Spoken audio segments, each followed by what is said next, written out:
हरि ओम। हरि ओम। गुरुर्ब्रह्मा गुरुर्विष्णु गुरुर्देवो महेश्वरः गुरुरेव परं ब्रह्म तस्मै श्री गुरवे नमः। हरि ओम।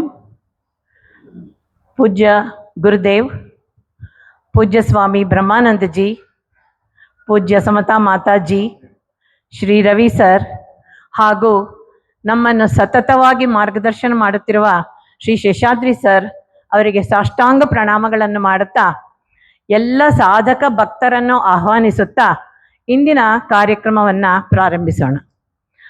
ಸಾಧಕರ ಜ್ಞಾನ ಯಜ್ಞದ 2ನೇ ಹಂತದ ಅಂತಿಮ ದಿನವಾದ ಇಂದು ನನ್ನ ಮನಸ್ಸಿನ ಒಂದೇ ಒಂದು ಭಾವನೆಯನ್ನು ನಾನು ತಿಳಿಸಲು ಇಷ್ಟಪಡುತ್ತೇನೆ. ಈ ಯಜ್ಞ ನಮ್ಮೆಲ್ಲರಲ್ಲಿ ಸಂಭ್ರಮದ ವಾತಾವರಣವನ್ನು ಉಂಟು ಮಾಡಿದೆ. ನಮಗೆ ಈ ಯಜ್ಞ ಬಿಟ್ಟು ಬೇರೇನೂ ಬೇಕಾಗ್ತಾನೆ ಇರಲಿಲ್ಲ, ಬೇರೇನು ಮುಖ್ಯ ಅಂತನೂ ಅನ್ನಿಸ್ತಾ ಇರಲಿಲ್ಲ. ಇಂತಹ ಒಂದು ಮಹತ್ತರವಾದಂತಹ ಸಾಧಕರ ಜ್ಞಾನ ಯಜ್ಞದ ರೂವಾರಿ ನಮ್ಮ ಶ್ರೀ ಸ್ವಾಮಿ ಬ್ರಹ್ಮಾನಂದಜೀರವರು.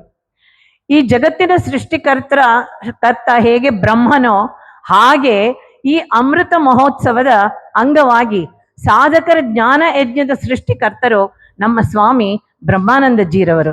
ಇದಕ್ಕಾಗಿ ನಾವೆಲ್ಲರೂ ಅವರಿಗೆ ಕೃತಜ್ಞಪೂರ್ವಕ ನಮಸ್ಕಾರಗಳನ್ನು ಮಾಡುತ್ತೇವೆ. ಒಂದೇ ಒಂದು ಸಣ್ಣ ಇನ್ಸಿಡೆಂಟ್.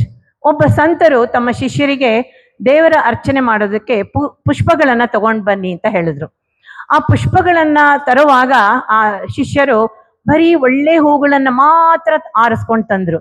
ಆಗ ಸಂತರು ಹೇಳಿದ್ರು, ಸ್ವಲ್ಪ ಬಾಡಿರೋ ಹೂ ಏನ್ ತಪ್ಪು ಮಾಡಿದೆ, ಅದು ಕೂಡ ದೇವರಿಗೆ ಅರ್ಪಿಸಬಹುದು ಅಂತ ಹೇಳಿದಾಗ ಅವರೇ ಆ ಪುಷ್ಪಗಳನ್ನು ಕೂಡ ಪರಮಾತ್ಮನಿಗೆ ಅರ್ಪಿಸಿದ್ರು. ಹಾಗೆ ನಮ್ಮ ಬ್ರಹ್ಮಾನಂದಜೀರವರು ನಮ್ಮೆಲ್ಲರನ್ನು ಕೂಡ ಸಾಧಕರನ್ನ ನಮ್ಮ ಗುರುದೇವರ ಮಡಿಲಿಗೆ, ಅವರ ಪಾದಕ್ಕೆ ಸಮರ್ಪಿಸಿದ್ದಾರೆ. ಆದ್ದರಿಂದ ನಾವೆಲ್ಲರೂ ಅವರಿಗೆ ಅನಂತ ಅನಂತ ವಂದನೆಗಳನ್ನ ತಿಳಿಸುತ್ತೇವೆ. ಇಂದಿನ ಪ್ರವಚನದ 3 ಮಹಾತ್ಮರು. ಆ ಮಹಾತ್ಮರಲ್ಲಿ ಮೊದಲಿಗೆ ಶ್ರೀಮತಿ ಭಾರತಿ ಭಟ್ ಅವರನ್ನ ಸ್ವಾಗತಿಸುತ್ತೇನೆ. ಇವರು ಸದ್ಗುಣ ನಿರ್ಗುಣಾತ್ಮಕ ಭಕ್ತಿಯ ಬಗ್ಗೆ ಕನ್ನಡದಲ್ಲಿ ಮಾತನಾಡಲಿದ್ದಾರೆ. ಇವರು ಚಿನ್ಮಯ ಒಲೆಟಿ ಸ್ಟಡಿ ಗ್ರೂಪ್ನ ಸಾಧಕರು, BA ಪದವೀಧರರು. 9 ವರ್ಷಗಳಿಂದ ಸಾಧನೆಯನ್ನ ಮಾಡ್ತಾ ಇದ್ದಾರೆ. ಅಧ್ಯಾತ್ಮದಲ್ಲಿ ಉತ್ತಮ ಪ್ರಗತಿಯನ್ನ ಹೊಂದಿದ್ದಾರೆ. ನಮ್ಮ ಗುರುಗಳಾದ ಶೇಷಾದ್ರಿ ಸರ್ ಹೇಳ್ತಾರೆ, ನಿಮಗೆಲ್ಲರಿಗೂ ಮೋಕ್ಷ ಸಿಕ್ಬಿಟ್ಟಿದೆ ಅಂತ ಅಂದ್ಬಿಟ್ಟು. ಹಾಗೆ ಯಾವುದೇ ಜನ ಸಮುದಾಯದಲ್ಲಿ ಇವರು ಬಹಳ ಪ್ರಸಿದ್ಧಿಯನ್ನು ಹೊಂದುತ್ತಾ ಇದ್ದಾರೆ. ಯಾಕೆ ಅಂತಂದ್ರೆ ಅವರು ಎಲ್ಲಾ ಸಮಾರಂಭಗಳಲ್ಲಿ, ದೇವಸ್ಥಾನಗಳಲ್ಲಿ ಆಧ್ಯಾತ್ಮ ವಿಚಾರದ ಬಗ್ಗೆ ಯಾವಾಗಲೂ ಚರ್ಚೆ ಮಾಡ್ತಾ ಇರ್ತಾರೆ. ಅನೇಕ ತರಗತಿಗಳನ್ನು ನಡೆಸ್ಬಿಡ್ತಾರೆ.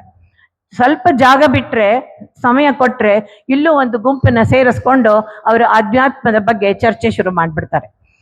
ಇವರನ್ನ ಉಡುಪಿ TV ಚಾನೆಲ್ನವರು ಸಂದರ್ಶನ ಮಾಡಿದ್ದಾರೆ ಹಾಗೂ ಅವರನ್ನ ಹುರಿದುಂಬಿಸಿದ್ದಾರೆ. ಇವರು ಕನ್ನಡ ಮಾತ್ರ ಅಲ್ಲ, ಕೊಂಕಣಿ ಮತ್ತು ಹಿಂದಿ ಭಾಷೆಗಳಲ್ಲೂ ಅಧ್ಯಾತ್ಮದ ಬಗ್ಗೆ ತಿಳಿಸಿಕೊಡುತ್ತಾ ಇರುತ್ತಾರೆ. ಓವರ್ ಟು ಭಾರತಿ ಭಟ್ ಅವರೇ. Thank you.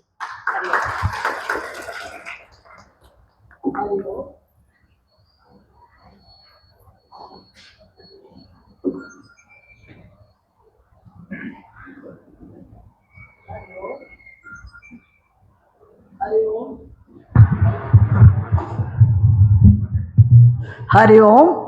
ಇಲ್ಲಿರುವ ಚಿನ್ಮಯಾನಂದಜಿಯವರ ಸನ್ನಿಧಾನಕ್ಕೆ, ಬ್ರಹ್ಮಾಜಿಯವರ ಚರಣಕಮಲಗಳಿಗೆ, ಗುರು ಮಾತಾಜಿ ಹಾಗೂ ನಮ್ಮ ಪೂಜ್ಯ ಗುರುಗಳಾದ ಶ್ರೀ ಶೇಷಾದ್ರಿ ಸರ್ ದಂಪತಿಗಳಿಗೆ ವಂದಿಸುತ್ತಾ ನನ್ನ 2 ಮಾತುಗಳನ್ನು ನಿಮ್ಮ ಮುಂದಿಡುತ್ತೇನೆ.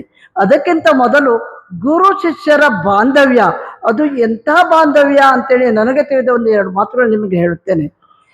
ಗುರು ಗೋವಿಂದ ದೋಹೋ ಕಡೆ ಕಾಕೋ ಲಾಗು ಪಾಯ್, ಬಲಿಹಾರಿ ಗುರು ಆಪನೆ ಗೋವಿಂದ ಜೋ ಬತಾಯ್. ಗೋವಿಂದ ಮತ್ತೆ ಗುರು 2 ಒಂದು ಕಡೆ ಸಿಕ್ಕಿದ್ರೆ ಯಾರಿಗೆ ಮೊದಲು ನಮಸ್ಕರಿಸಬೇಕು? ಗುರುಗಳನ್ನೇ ನಮಸ್ಕರಿಸು.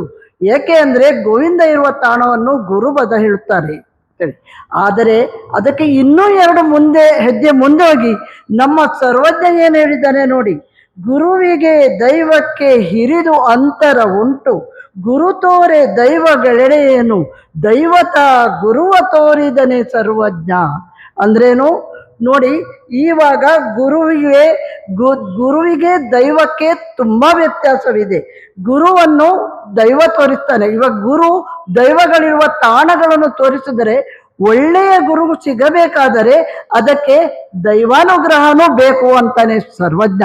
ಇಂಥ ಹಿರಿಯರ ಎರಡು ಗುರು ಶಿಷ್ಯರ ಬಾಂಧವ್ಯದ ಬಗ್ಗೆ ಮಾತನಾಡಿ ನನ್ನ ವಿಷಯ ಸಗುಣಾತ್ಮಕ ಹಾಗೂ ನಿರ್ಗುಣಾತ್ಮಕ ಭಕ್ತಿ, ಇವುಗಳ ಬಗ್ಗೆ ನನಗೆ ತಿಳಿದ ಎರಡು ಮಾತುಗಳನ್ನು ನಿಮ್ಮ ಮುಂದೆ ಇಡುತ್ತೇನೆ. ನಾನು ಈ ವಿಷಯದಲ್ಲಿ ಅರ್ಜುನನ ಸಂದೇಹ, ಸಗುಣ ನಿರ್ಗುಣ ಧ್ಯಾನ ಅಂದರೆ ಏನು, ಮತ್ತೆ ಧ್ಯಾನ ಮತ್ತು ಭಕ್ತಿಗೆ ಇರುವ ವ್ಯತ್ಯಾಸಗಳೇನು, ಭಕ್ತಿ ಎಂದರೇನು, ಭಕ್ತಿಯನ್ನು ಭಕ್ತ ಹೇಗೆ ಮಾಡಬೇಕು, ಸಗುಣ ಭಕ್ತಿ ಎಂದರೇನು, ಸಗುಣ ಭಕ್ತಿಯ ಮೂಲಕ ದೇವರನ್ನು ಹೇಗೆ ಸಾಕ್ಷಾತ್ಕರಿಸಬಹುದು, ಸಗುಣೋಪಾಸಕ ಭಕ್ತನ ಅರ್ಹತೆಗಳೇನು, ನಿರ್ಗುಣಾತ್ಮಕ ಭಕ್ತಿ ಎಂದರೇನು, ಅದರ ಮೂಲಕ ಭಗವಂತನನ್ನು ಸಾಕ್ಷಾತ್ಕರಿಸಿಕೊಳ್ಳುವುದು ಹೇಗೆ, ನಿರ್ಗುಣಾತ್ಮಕ ಭಕ್ತನ ಲಕ್ಷಣಗಳೇನು, ಈ ಎರಡು ಭಕ್ತಿಗಳಲ್ಲಿ ಯಾವುದು ಶ್ರೇಷ್ಠ, ಹಾಗೂ ನಾವು ಈ ಎರಡು ಭಕ್ತಿಗಳನ್ನು ಅನುಷ್ಠಾನಕ್ಕೆ ಹೇಗೆ ತರುವುದು ಎಂಬ ವಿಷಯವಾಗಿ ಮಾತನಾಡುತ್ತೇನೆ. ಮೊದಲನೆಯದಾಗಿ ಶ್ರೀಕೃಷ್ಣನು ತನ್ನ ಸಗುಣ ರೂಪವನ್ನು ತೋರಿಸಿದಾಗ ಅರ್ಜುನನಿಗೆ ಅನನ್ಯ ಭಕ್ತಿಯ ಮೂಲಕ ವಿಶ್ವರೂಪ ದರ್ಶನ ಸಾಧ್ಯ ಎಂದು ಮನದಟ್ಟಾಯಿತು. ಈಗ ಅರ್ಜುನನಿಗೆ ಈ ರೀತಿಯ ಭಕ್ತಿಯನ್ನು ತಾನೂ ಬೆಳೆಸಿಕೊಳ್ಳಬೇಕು ಎಂಬ ಬಯಕೆ ಉದ್ಭವಿಸುವುದರಿಂದ ಅವನು ಪ್ರಶ್ನೆಯನ್ನು ಕೇಳುತ್ತಿದ್ದಾನೆ. ಅರ್ಜುನ ಉವಾಚ ಏವಂ ಸತತಯುಕ್ತಾಯೇ ಭಕ್ತಾ ತ್ವಾಂ ಪರ್ಯುಪಾಸತೆ ಯೇ ಚಾಪ್ಯಕ್ಷರಮವ್ಯಕ್ತಂ ತೇಷಾಂ ಕೇ ಯೋಗವಿತ್ತಮ. ಹೇ ಕೃಷ್ಣ, ಹೀಗೆ ಸತತಯುಕ್ತರಾಗಿ ನಿನ್ನ ಸಗುಣ ರೂಪವನ್ನು ಭಜಿಸುವವರು ಶ್ರೇಷ್ಠರೋ ಅಥವಾ ನಿನ್ನ ನಿರ್ಗುಣ ರೂಪವನ್ನು ಭಜಿಸುವವರು ಶ್ರೇಷ್ಠರೋ ಎಂದು ಭಗವಂತನನ್ನೇ ಈ ಕುರಿತು ಪ್ರಶ್ನಿಸುತ್ತಾನೆ. ನಿಸ್ಸಂಶಯವಾಗಿ ನಮ್ಮೆಲ್ಲ ಸಾಧಕರಿಗೂ ಈ ಪ್ರಶ್ನೆ ಕಾಡುತ್ತಾ ಇದೆ. ಉಪಾಸನೆಯಲ್ಲಿ ಸಗುಣೋಪಾಸನೆ ಮತ್ತು ನಿರ್ಗುಣೋಪಾಸನೆ ಎಂಬ ಎರಡು ರೀತಿಯ ಸಾಧನಗಳಿವೆ ಎಂಬುದು ಎಲ್ಲರಿಗೂ ತಿಳಿದ ವಿಷಯ. ಎರಡೂ ರೀತಿಯ ಸಾಧಕರಿಗೆ ಸಿಗುವ ಫಲ ಒಂದೇ. ಈಗ ಸಗುಣ ಧ್ಯಾನ, ನಿರ್ಗುಣ ಧ್ಯಾನ ಎಂದರೇನು ಎಂದು ನೋಡೋಣ. ಮನಸ್ಸಿನಲ್ಲಿ ಅನ್ಯ ಚಿಂತನೆಯನ್ನು ಬರಮಾಡಿಕೊಳ್ಳದೆ ಸತತ ಸಾಧನೆಯಿಂದ ಕೇವಲ ಆತ್ಮನನ್ನು ಕಾಣುವ ಪ್ರಯತ್ನ ಮಾಡಬೇಕು. ನಿಜವಾಗಿಯೂ ನಾನು ಯಾರು, ನನ್ನಲ್ಲಿರುವುದೇನು, ಇವುಗಳೆಲ್ಲದರ ಉತ್ತರಕ್ಕಾಗಿ ಧ್ಯಾನ ಮಾಡಬೇಕು. ಹಾಗೆ ಕಾಣಬೇಕಾದ ಆತ್ಮಕ್ಕೆ ಇಬ್ಬಗೆಯ ಪಯಣ, ಒಂದು ಸಗುಣ, ಇನ್ನೊಂದು ನಿರ್ಗುಣ. ನಿರ್ಗುಣವೆಂದರೆ ಮನಸ್ಸಿನಲ್ಲಿ ಯಾವುದೇ ಗುಣ, ಬಣ್ಣ, ಆಕಾರಗಳಿಲ್ಲದ ಪರಮಾತ್ಮನನ್ನು ಒಲಿಸಿಕೊಳ್ಳುವುದು. ಇದೇ ನಿರ್ಗುಣ ಧ್ಯಾನ. ಧ್ಯಾನದಲ್ಲಿ ಕಾಣುವುದು ಆತ್ಮ, ಅದೇ ಪರಮಾತ್ಮದ ಅಣು. ಅದು ಹೇಗಿದೆ? ಬರೇ ಕಣ್ಣಿಗೆ ಕಾಣದು, ಆದರೂ ಕಾಣುತ್ತಿದೆ. ಅದು ಸ್ಪಷ್ಟವಾದ ಶುಭ್ರವಾದ ಬೆಳಕು, ಎಲ್ಲೆಲ್ಲಿಯೂ ಇದೆ. ಈ ಶಕ್ತಿಗೆ ಆದಿ ಮಧ್ಯಗಳಾಗಲಿ ಅಂತ್ಯವಾಗಲಿ ಇಲ್ಲ. ಕಾಣದು, ಮುಟ್ಟದು, ರಸ ರೂಪ ಗಂಧ ಸ್ಪರ್ಶಗಳಿಲ್ಲದ ಕಾರಣ ಪಂಚೇಂದ್ರಿಯಗಳಿಗೂ ನಿಲುಕದು. ನಮ್ಮ ಮತ್ತು ವಿಶ್ವದ ಸಂಬಂಧ ಪಂಚೇಂದ್ರಿಯಗಳಿಂದಲೇ. ಆದರೆ ಈ ಆತ್ಮವೆಂಬುದು ಪಂಚೇಂದ್ರಿಯಗಳ ಮಿತಿಗೆ ಸಿಗುವುದಿಲ್ಲ. ಕಾಣುವ ಅಥವಾ ಕಾಣದ ಎಲ್ಲದರ ಮೇಲೆ ಅದಕ್ಕೆ ಅಧಿಕಾರವಿದೆ.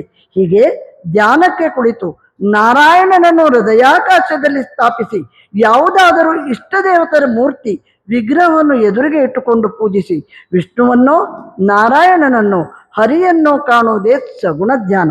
ನಿರ್ಗುಣ ಧ್ಯಾನವಿರಲಿ ಸಗುಣ ಧ್ಯಾನವಿರಲಿ, ಕಾಣುವ ಶಕ್ತಿಯೇ ನಾನು ಎಂಬುದನ್ನು ಮತ್ತೆ ಮತ್ತೆ ಅನುಭವಿಸಬೇಕು. ನಿರ್ಗುಣದಲ್ಲಾದರೆ ಅಹಂ ಬ್ರಹ್ಮಾಸ್ಮಿ, ಬ್ರಹ್ಮವೇ ನಾನು. ಸಗುಣದಲ್ಲಾದರೆ ಸೋಹಂ, ಆ ನಾರಾಯಣನ ನಾನು ಎಂಬ ಸ್ಥಿತಿಗೆ ಬರಬೇಕು. ಯಾವ ಥರದ ಧ್ಯಾನವಾದರೂ ಫಲ ಒಂದೇ, ನಿರೀಕ್ಷೆಯೊಂದೇ, ಗುರಿಯೂ ಒಂದೇ. ಅದೇ ಪರಮಾತ್ಮನಲ್ಲಿ ಒಂದಾಗಿ ಬಿಡೋದು. ಈಗ ಭಕ್ತಿ ಎಂದರೇನು? ಭಕ್ತಿಯನ್ನು ಭಕ್ತ ಹೇಗೆ ಮಾಡಬೇಕು? ಭಕ್ತಿ ಎಂದರೆ ಆತ್ಮನಲ್ಲಿ ಅನನ್ಯ ಭಾವದಿಂದ ಶರಣು ಹೋಗುವುದೇ ಭಕ್ತಿ. ಭಕ್ತಿಯಲ್ಲಿ ಭೇದ ಭಾವವಿಲ್ಲ. ಯಾರು ಕೂಡ ಭಕ್ತಿಯನ್ನು ಮಾಡಲು ಅರ್ಹರೇ. ಆದರೆ ನಿಜವಾದ ಭಕ್ತನು ನಿರಂತರ ಅಭ್ಯಾಸದ ಮೂಲಕ ಭಕ್ತಿಯನ್ನು ಸಾಧಿಸಿದಾಗ ಅವನಿಗೆ ಆತ್ಮದರ್ಶನವಾಗುತ್ತದೆ.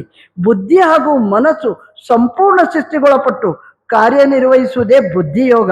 ಬುದ್ಧಿಯನ್ನು ವಿಚಲಿತಗೊಳಿಸುವ ಕಾಮವಾಸನೆಗಳನ್ನೆಲ್ಲ ತೆಗೆದುಹಾಕಿ ಭಕ್ತನು ಇದನ್ನು ಸಾಧಿಸುತ್ತಾನೆ. ಹೀಗೆ ಬುದ್ಧಿವಂತಿಕೆಯಿಂದ ಸರಿಯಾದ ಪ್ರತಿಕ್ರಿಯೆಯನ್ನು ತನ್ನ ಮನಸ್ಸಿನ ಮೂಲಕ ವ್ಯಕ್ತಪಡಿಸುತ್ತಾನೆ. ಅವನು ಮಾಡುವ ಕೆಲಸಗಳು ಅವನ ವಾಸನಾಕ್ಷಯಕ್ಕೆ ಸಹಾಯಕವಾಗುತ್ತವೆ. ಬುದ್ಧಿಯೋಗದ ಮೂಲಕ ವ್ಯಕ್ತಿಯು ತನ್ನೆಲ್ಲ ವಾಸನೆಗಳನ್ನು ಅಳಿಸಿ ಹಾಕಿ ಶುದ್ಧಾಂತಕರಣದ ಮೂಲಕ ನಿಶ್ಚಲವಾಗಿ ಭಕ್ತಿ ಮಾಡಿ ಪರಮಾತ್ಮನಲ್ಲಿ ಐಕ್ಯನಾಗುತ್ತಾನೆ. ಸಗುಣ ಭಕ್ತಿ ಎಂದರೇನು?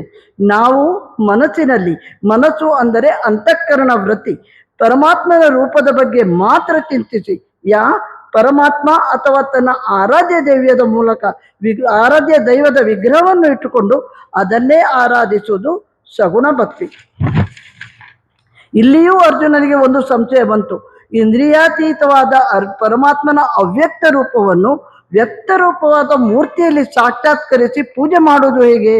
ಆಗ ಅವನು ಸಹಜವಾಗಿಯೇ ಶ್ರೀಕೃಷ್ಣನನ್ನು ಕೇಳುತ್ತಾನೆ, ನಿನ್ನೆ ವ್ಯಕ್ತ ರೂಪವನ್ನು ನೋಡುವವರು ಶ್ರೇಷ್ಠರೋ ಅಥವಾ ಅವ್ಯಕ್ತ ರೂಪವನ್ನು ನೋಡುವವರು ಶ್ರೇಷ್ಠರು ಎಂದು ಪ್ರಶ್ನಿಸುತ್ತಾನೆ. ನಮ್ಮಲ್ಲಿಯೂ ಈ ಸಂದೇಹವಿದೆ. ಮೂರ್ತಿ ಪೂಜೆಯ ಮೂಲಕ ಅವ್ಯಕ್ತ ಪರಮಾತ್ಮನನ್ನು ಸಾಕ್ಷಾತ್ಕರಿಸಿಕೊಳ್ಳಲು ಸಾಧ್ಯವಿದೆಯೇ? ಅದಕ್ಕಾಗಿ ಈ ಶ್ಲೋಕದಲ್ಲಿ ಪರಮಾತ್ಮನು ಸಮರ್ಪಕವಾದ ಉತ್ತರವನ್ನು ಕೊಡುತ್ತಾನೆ. ಶ್ರೀ ಭಗವಾನುವಾಚ ಮಯ್ಯಾವೇಶ್ಯ ಮನೋ ಯೇ ಮಾಂ ನಿತ್ಯಯುಕ್ತ ಉಪಾಸತೆ ಶ್ರದ್ಧೆಯ ಪರಯೋಪೇತಾಸ್ತೆ ಮೇ ಯುಕ್ತತಮಾ ಮತಾಃ. ಹೇ ಅರ್ಜುನ, ನನ್ನಲ್ಲಿಯೇ ಮನಸ್ಸನ್ನಿಟ್ಟುಕೊಂಡು ಪೂರ್ಣ ಶ್ರದ್ಧೆಯಿಂದ ನನ್ನ ಸಗುಣ ರೂಪವನ್ನು ಎಡೆಬಿಡದೆ ಭಜಿಸುವವರೇ ಶ್ರೇಷ್ಠರು ಎನ್ನುತ್ತಾನೆ. ಹಾಗೆ ನೋಡಿದಾಗ ಭಕ್ತಿ ಮಾರ್ಗವು ಸಾಧಕನಿಗೆ ಸುಲಭ ಸಾಧ್ಯವಾದುದು, ಸಾಧನೆಯ ಮಾರ್ಗವು ಇದಕ್ಕಿಂತ ಸ್ವಲ್ಪ ಭಿನ್ನವಾದುದು. ಏಕೆಂದರೆ ಸಾಧನೆಯ ಮಾರ್ಗದಲ್ಲಿ ಸಾಧಕರು ಒಂದೊಂದು ಬೇರೆ ಬೇರೆ ಮಾರ್ಗವನ್ನು ಅನುಸರಿಸುತ್ತಾನೆ. ಅದಕ್ಕಾಗಿ ಪರಮಾತ್ಮನು ಸಗುಣೋಪಾಸನೆಯ 3 ಅತ್ಯವಶ್ಯಕವಾದ ಗುಣಗಳನ್ನು ಸೂಚಿಸುತ್ತಾನೆ. ಪರಮಾತ್ಮನನ್ನು ಕುರಿತು ಮಾತ್ರ ಚಿಂತಿಸುವುದು. ನಮ್ಮ ಮನಸ್ಸು ಯಾವ ಗುಣಗಳ ಬಗ್ಗೆ ಚಿಂತಿಸುತ್ತದೆಯೋ ಅದೇ ಗುಣಗಳನ್ನು ಪಡೆಯುತ್ತದೆ. ಹೀಗೆ ಚಿಂತನೆಯಲ್ಲಿ ಪಕ್ವವಾದ ಮನಸ್ಸು ಭಗವಂತನಲ್ಲೇ ಲೀನವಾಗಿ ಪರಮಾತ್ಮನನ್ನು ಸಾಕ್ಷಾತ್ಕರಿಸಿಕೊಳ್ಳಲು ಸಾಧ್ಯವಾಗುತ್ತದೆ. 2, ಆತ್ಮ ಸಂಯಮದ ಜೀವನ. ನಿತ್ಯಯುಕ್ತರಾಗಿರಬೇಕು. ಯಾವುದೇ ಸಾಧನೆಯನ್ನು ಸಾಧಿಸಬೇಕಾದರೆ ಶಿಸ್ತು ಪಾಲನೆ ಅತೀ ಅಗತ್ಯ. ಮರ್ಕಟದಂತಿರುವ ಮನಸ್ಸನ್ನು ಶಿಸ್ತಿಗೊಳಪಡಿಸಿ ಅದರ ಚಂಚಲತ್ವವನ್ನು ಹತೋಟಿಗೆ ತರಬೇಕು.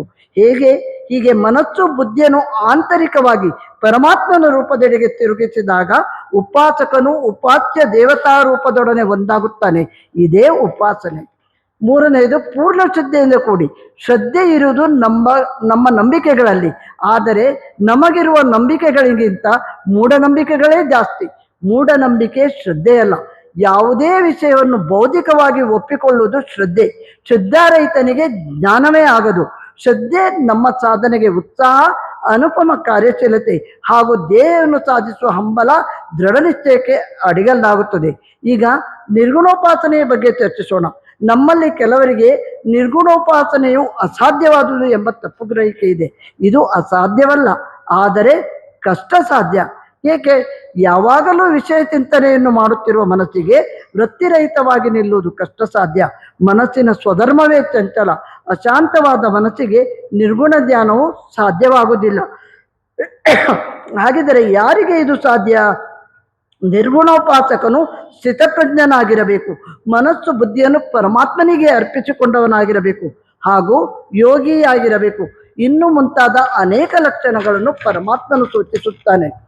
ಭಗವಾನುವಾಚ ಕ್ಲೇಶೋಧಿಕರತೆ ಚಾಮ ವ್ಯಕ್ತಾಸಕ್ತ ಚೇತಸಾಂ ಅವ್ಯಕ್ತಾ ಹಿ ಗತಿ ದುಃಖಂ ದೇಹವದ್ಭಿರವಾಪ್ಯತೆ. ಅವ್ಯಕ್ತವಾದ ನನ್ನ ಸ್ವರೂಪವನ್ನು ಉಪಾಸನೆ ಮಾಡುವವರಿಗೆ ಅವರಲ್ಲಿ ನಾನು ಮನಸ್ಸು ಬುದ್ಧಿ ದೇಹ ಎಂಬ ಅಭಿಮಾನ ಉಳಿಯುವುದರಿಂದ ನಿರ್ಗುಣೋಪಾಸನೆಯಲ್ಲಿ ಬುದ್ಧಿಯನ್ನು ಸ್ಥಿರವಾಗಿಟ್ಟುಕೊಂಡಿರುವುದು ಕಷ್ಟ ಸಾಧ್ಯ ಎನ್ನುತ್ತಾನೆ. ಸಗುಣ ನಿರ್ಗುಣೋಪಾಸನೆಯಲ್ಲಿ ಯಾವುದು ಶ್ರೇಷ್ಠ? ಪ್ರಶ್ನೆಯೇ ತಪ್ಪು ಎನ್ನುತ್ತಾರೆ ನಮ್ಮ ಗುರುಗಳಾದ ಶೇಷಾದ್ರಿ ಸರ್. ಒಂದು ಪ್ರೈಮರಿ ಎಜುಕೇಶನ್ ಆದರೆ ಇನ್ನೊಂದು ಹೈಸ್ಕೂಲ್ ಎಜುಕೇಶನ್. ಎರಡೂ ಸಾಧನೆಯ ಮಾರ್ಗಗಳು ಫಲವನ್ನು ಕೊಡುತ್ತವೆ. ಮಾಡಿದ ಭಕ್ತಿಯನ್ನು, ಉಪಾಸನೆಯನ್ನು, ಪೂಜೆಯನ್ನು ಈಶ್ವರಾರ್ಪಣ ಬುದ್ಧಿಯಿಂದ ಮಾಡಿ ಕರ್ಮಫಲ ತ್ಯಾಗವನ್ನು ಮಾಡಿದಾಗ ನಂತರ ಸಗುಣೋಪಾಸನೆಯ ಮಾರ್ಗದಲ್ಲಿ ಆ ಮೂಲಕ ವಾಸನಾಕ್ಷಯವಾಗಿ ಮನಸ್ಸು ಶುದ್ಧವಾದಂತೆ ಅದು ಪರಮಾತ್ಮನ ನಿರ್ಗುಣವಾದ ಧ್ಯಾನವನ್ನು ಮಾಡಲು ಅರ್ಹವಾಗುವುದು ಎನ್ನುತ್ತಾರೆ ನಮ್ಮ ಶೇಷಾದ್ರಿ ಸರ್. ಪ್ರಾಪಂಚಿಕ ಕರ್ಮಗಳ ತ್ಯಾಗ ಮತ್ತು ವೈರಾಗ್ಯ ಭಾವ ನಿಶ್ಚಯವಾಗಿಯೂ ಪ್ರಶಂಸನೀಯ, ಆದರೆ ಕಷ್ಟ ಸಾಧ್ಯ ಎನ್ನುತ್ತಾನೆ ಶ್ರೀಕೃಷ್ಣ. ಆತ್ಮಸಾಕ್ಷಾರದ ಸಾಕಾರ ಮಾರ್ಗದಲ್ಲಿ ನಿರತರಾಗಿರುವ ಸಗುಣೋಪಾಸನೆಯನ್ನು ಮಾಡುತ್ತಿರುವ ಸಾಧಕರು ಜೀವಿತ ಕಾಲದಲ್ಲಿ ಕೃಷ್ಣ ಪ್ರಜ್ಞೆಯನ್ನು ತಲುಪಬಹುದು. ಪ್ರಾಪಂಚಿಕ ಬದುಕಿನಲ್ಲಿ ನಿರಾಶರಾದವರು ಹೆಚ್ಚಾಗಿ ನಿರಾಕಾರ ಬ್ರಹ್ಮತತ್ವದಲ್ಲಿ ಮೋಕ್ಷದ ಕಲ್ಪನೆಯನ್ನು ಬಯಸುತ್ತಾರೆ. ಇದಕ್ಕೆ ಜನ್ಮ ಜನ್ಮಾಂತರಗಳೇ ಆಗಬಹುದು ಎನ್ನುತ್ತಾನೆ ಶ್ರೀಕೃಷ್ಣ. ಈ ಜಗತ್ತಿನಲ್ಲಿ ಎಲ್ಲರೂ ಶಾಂತಿ ಮತ್ತು ಸಾಮರಸ್ಯವನ್ನು ಕಾಣಲು ಇಷ್ಟಪಡುತ್ತಾರೆ. ಆದರೆ ಪ್ರಚಲಿತದಲ್ಲಿರುವುದು ಇದಕ್ಕೆ ಸಂಪೂರ್ಣ ತದ್ವಿರುದ್ಧ. ವಸ್ತುನಿಷ್ಠತೆ, ಕ್ಷಮಾಪರತೆ, ಆತ್ಮಸಂಯಮ ಮತ್ತು ದೃಢ ನಿಶ್ಚಯ ಇವೆಲ್ಲ ನಿಜವಾಗಿ ಶ್ರೇಷ್ಠ ಗುಣಗಳು. ಆದರೆ ಜನರು ಇವುಗಳನ್ನು ಬೆಳೆಸಿಕೊಳ್ಳುವುದಾದರೂ ಹೇಗೆ? ಅದಕ್ಕೂ ಶ್ರೀಕೃಷ್ಣ ಉತ್ತರ ಕೊಡುತ್ತಾನೆ. ಮಯ್ಯೇವ ಮನ ಆದತ್ಯ ಮಯಿ ಬುದ್ಧಿಂ ನಿವೇಶಯ ನಿವಸಿಷ್ಯಸಿ ಮಯ್ಯೇವ ಅತ ಊರ್ಧ್ವನ ಸಂಶಯ. ನನ್ನಲ್ಲಿಯೇ ಮನಸ್ಸಿಡು, ಬುದ್ಧಿಯನ್ನು ನನ್ನಲ್ಲಿಯೇ ಸ್ಥಿರವಾಗಿಟ್ಟುಕೋ. ಈ ರೀತಿಯಲ್ಲಿ ನೀನು ಮಾಡುವುದಾದರೆ ನಿನಗೆ ಶ್ರೇಯಸ್ಸಾಗುವುದು ಖಂಡಿತ. ಮಾನವನ ಆತ್ಮದ ಮೂಲ ಸ್ವರೂಪವೇ ಸಚ್ಚಿತ್ ಆನಂದ. ಯಾವಾಗ ಒಬ್ಬನ ಮನಸ್ಸು, ಬುದ್ಧಿ ಮತ್ತು ಪ್ರಜ್ಞೆ ಎಲ್ಲವೂ ಭಕ್ತಿಯೋಗದ ಪ್ರಕ್ರಿಯೆಗಳು ಶ್ರೀಕೃಷ್ಣನ ಸಾಂಗತ್ಯದಿಂದ ಪರಿಶುದ್ಧಗೊಳ್ಳುತ್ತವೋ ಆಗ ಅವನು ಬಯಸುವ ಎಲ್ಲ ಗುಣಗಳು ಅವನಲ್ಲಿ ಬೆಳೆಯುತ್ತವೆ. ಈ ಎಲ್ಲ ಗುಣಗಳನ್ನು ಭಕ್ತಿ ಎಂಬ ಸರ್ವಶ್ರೇಷ್ಠ ಗುಣದೊಂದಿಗೆ ಕೂಡಿಸಬೇಕು. ಧ್ಯಾನವು ಸಗುಣವಾಗಲಿ ನಿರ್ಗುಣವಾಗಲಿ ಅದು ಶಾರೀರಿಕ ಕ್ರಿಯೆಯೂ ಅಲ್ಲ, ಮಾನಸಿಕ ಕ್ರಿಯೆಯೂ ಅಲ್ಲ. ಮನಸ್ಸು, ಬುದ್ಧಿ ಹಾಗೂ ಇಂದ್ರಿಯಗಳನ್ನು ಹತೋಟಿಯಲ್ಲಿಟ್ಟುಕೊಂಡು ಆತ್ಮ ಸಂಯಮದಿಂದ ಕೂಡಿ ನನಗೆ ಬೇರೇನೂ ಬೇಡ, ಕೇವಲ ಪರಮಾತ್ಮ ಭಕ್ತಿಯೊಂದೇ ಸಾಕು, ಅನ್ಯಥಾ ಶರಣಂ ನಾಸ್ತಿ ತ್ವಮೇವ ಶರಣಂ ಮಮ ಎಂದು ಬೇಡಿ ದೇಹ ಭಾವವನ್ನು ಬಿಟ್ಟು ಅನನ್ಯ ಯೋಗದ ಮೂಲಕ ಬ್ರಹ್ಮಭಾವವನ್ನಿಟ್ಟುಕೊಂಡು ಮೊದಲು ಏಕರೂಪ, ವಿಶ್ವರೂಪ, ಕೊನೆಗೆ ಅರೂಪ, ಹೀಗೆ ನಿರ್ಗುಣ ನಿರಾಕಾರ ದೇವರನ್ನು ಪೂಜಿಸಬೇಕು. ಗೃಹಸ್ಥಾಶ್ರಮಕ್ಕಿಂತ ಒಳ್ಳೆಯ ಆಶ್ರಮವಿಲ್ಲ ಎನ್ನುತ್ತಾರೆ. ಸಂಸಾರಿ ಸನ್ಯಾಸಿಯಾಗಿ ಯಾವಾಗಲೂ ಧನಾತ್ಮಕ ಚಿಂತನೆಯನ್ನು ಮಾಡುತ್ತಾ ಇದ್ದರೆ ನಡೆ, ನುಡಿ, ವ್ಯವಹಾರಗಳಲ್ಲಿ ಧನಾತ್ಮಕ ಚಿಂತನೆಯೇ ತುಂಬಿರುತ್ತದೆ. ಜೀವನದಲ್ಲಿ ಸಾರ್ಥಕತೆಯನ್ನು ಪಡೆಯಬೇಕಾದರೆ ಒಂದನ್ನು ಬಿಟ್ಟು ಇನ್ನೊಂದನ್ನು ಅನುಸರಿಸಬೇಕು. ಯಾವುದನ್ನು ಬಿಡಬೇಕು? ಜನ್ಮ ಜನ್ಮಾಂತರಗಳಿಂದ ನಮ್ಮಲ್ಲಿ ಬೇರೂರಿರುವ ಅಹಂ ಎಂಬ ಭಾವವನ್ನು ಬಿಡಬೇಕು. ಈ ಅಹಮ್ಮನ್ನು ಬಿಟ್ಟಾಗ ನಿಜವಾದ ನಾನೇ ಆತ್ಮ, ಅಹಂ ಬ್ರಹ್ಮಾಸ್ಮಿ ಎಂಬ ಜಾಗೃತಿ ಬರುತ್ತದೆ. ಕೊನೆಯದಾಗಿ ಸಜ್ಜನರ ಸಂಘವದು ಹೆಜ್ಜೆಯನ್ನು ಸವಿದಂತೆ ಅಂದಿದ್ದಾರೆ. ಇವತ್ತು ನಮ್ಮ ಪೂಜ್ಯ ಬ್ರಹ್ಮಾಜಿಯವರು ಇಂಥ ಪವಿತ್ರ ವೇದಿಕೆಯಲ್ಲಿ ಸಾಧಕ ಸಜ್ಜನರಾದ ನಿಮ್ಮ ಎದುರಿಗೆ ಕುಳಿತು ಎರಡು ಮಾತುಗಳನ್ನು ಮಾತಾಡಲು ಅನುವು ಮಾಡಿಕೊಟ್ಟಿದ್ದಕ್ಕೆ ಅವರಿಗೆ ಸಾಷ್ಟಾಂಗ ನಮಸ್ಕಾರ ಮಾಡಿ ನನ್ನ ಎರಡು ಮಾತುಗಳನ್ನು ಮುಗಿಸುತ್ತೇನೆ. ಹರಿ ಓಂ.